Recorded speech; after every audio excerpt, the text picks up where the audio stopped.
I've reviewed a ton of emulation devices, and yeah, a lot of them I really don't care for. But there have been plenty that I think have got some things right and can be an excellent option to play some retro games on the go as long as you have your expectations in check.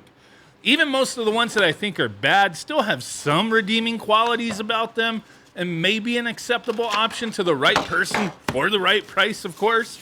But then we get junk like this, the X70 from Powkiddy. And I kind of wonder, like, why isn't their name plastered all over this like usual? I always knock their name because it sounds so weird and kind of not right, if you know what I mean. Maybe they got the message, who knows? I mean, I've still seen other products that they've recently released with the Powkiddy branding. But regardless, this handheld recently released and it is quite a big boy. Almost looks like a Nintendo Switch with the Joy-Cons attached. But any similarities to the Switch end there? Really, for me, there's not a lot to like with this one. And if you're watching my video and you have one of these and love it, that's great. If you watch someone else's video who thought it was awesome, cool. I'm not here to make you feel good about your purchases. I'm here to just share my own thoughts and opinions and experiences. Everyone has different standards when it comes to these types of products. My standards I wouldn't really say are extremely high with these types of things. I'm not expecting miracles out of an under $100 device, but I do expect some level of quality, especially after having messed around with so many different versions of these kind of handhelds, different price ranges and specs. So kind of had quite a few to, base my experiences on, right? But hey, I'm kind of sorry about this. This thing sucks. I mean, I'm not really sorry because I didn't make it. It really should be Powkiddy who's sorry. So let's just get into the specs and whatnot and test this thing out so you can see for yourself and hear for yourself. So it's got an old-ass ATM 7051 quad-core ARM Cortex CPU, 128 megabytes of RAM from what I'm gathering, and it's got a 7-inch 1024 by 600 resolution screen. It supports 10 different retro consoles out of the box from NES to PlayStation 1. Don't expect anything else out of it. We also got stereo speakers, a 3500 milliamp hour battery, and it weighs less than a pound. But even with the older CPU and RAM, it should fare okay with most of the included emulators. And sure, a lot of the games that I tested play okay as far as actually playing. But that's if they play anyway. I did have quite a few instances of games just not loading. But there are more problems than just a few games not loading. The screen looks pretty bad. It's kind of washed out. You do have some brightness options, and they really don't help either. The viewing angles are not the worst I've seen, but they are pretty bad. I mean, it makes the system difficult to focus on the action as it kind of feels like you need to hold it just right so the screen doesn't dim and fade away. It's just a junky screen, in my opinion. Now, the handheld, it's flat as fuck, by the way. No juicy butt bumps here to help your grip. Just straight pancake cheeks on this handheld. It's really not comfortable to hold, in my opinion. Like, there's just no grip here. The form factor sucks. One thing to note, though, is I do feel the overall build quality of this thing is okay. Like, it doesn't feel cheap. It doesn't feel like it's going to fall apart. It's got a nice weight to it. It's just not comfortable. Plus all the other little nitpicks that I have about it. But yeah, the build quality is okay. It doesn't feel like a McDonald's toy necessarily. Now, I do remember Powkiddy. They had another handheld that was very similar to this one where they kind of mimicked the Switch's original Joy-Cons with the buttons for D-pad thing.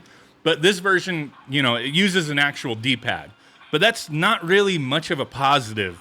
This D-pad is one of the worst controls I've used. It just doesn't feel good. It's mushy. It doesn't respond how I expect it. I just don't likes it. Now, the buttons, they aren't as bad as the D-pad, but they are mushy as well. The shoulder buttons also aren't very responsive or comfortable to use either. So, okay. The X70 I received came with a 32 gigabyte micro SD card with over 3,500 games. It just seems like that's how everyone is selling it. And yeah, that's a decent amount of games to play. But I really hate these Chinese ROM dump game lists. I don't have an issue with the Pandora box-style user interface, but there just doesn't seem to be any real conscious thought going into how this is set up. You can switch to different console lists if you want and scroll through just those games, but regardless of how you look for games, good luck. A good number of the included games are Chinese versions, then a lot are Japanese versions.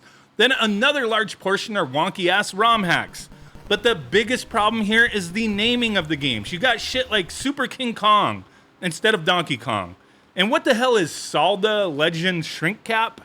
That's freaking Legend of Zelda the Minish Cap. An AIDS Comic King? What the fuck? I would be baffled by that one as I don't read Japanese, but I recognize the game's logo. It's Azumanga Daioh Advance for the Game Boy Advance. So where are they getting these names from? Do they dump them into some kind of program that uses an algorithm to scramble the titles to try to confuse the Nintendo ninjas or something? I'm always confused by this. You sold your boy up a console, sell it knowing that this isn't some gray area thing, but they don't care.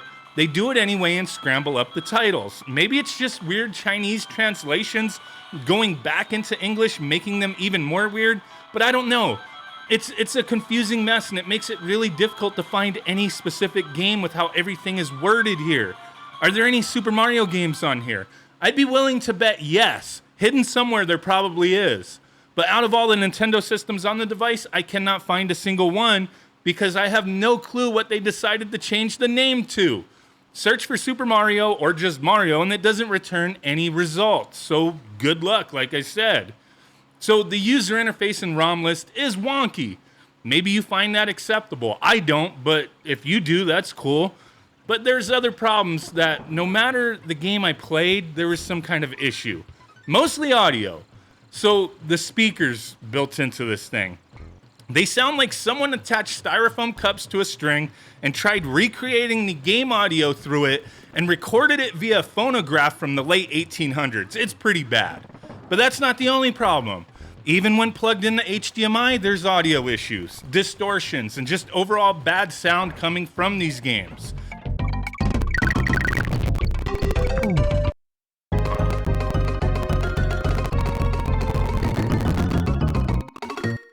Like, where are these emulators from? Are these from, like, the early 90s or something? I don't get it. Another smaller issue is how the scaling works. You could change between two options, but many games will just flat out respond weirdly to them and make the image look really off or just not quite the correct aspect ratio. Sure, you can, if you go into a game, it doesn't look right, you could switch to the other one, that's fine. But yeah, it's a little wonky at times. Now this thing, it just doesn't tickle it for me. The sound is horrible. The visuals look like composite for some reason, no matter how you play this thing, HDMI or in the handheld. And it just sucks holding the thing. Did I receive a unit that is the only one with these issues? I doubt it, but there's always that chance and somebody always brings that up. But I review what I have and my sample size for quality is just that one that I have. But okay, it's cheaper than a lot of other devices out there, so maybe it tickles it for you for some strange reason. You don't mind mediocrity. You like to be tortured. You want your ears to bleed. I won't knock you for loving this thing if you do because it doesn't affect my life in any way whatsoever.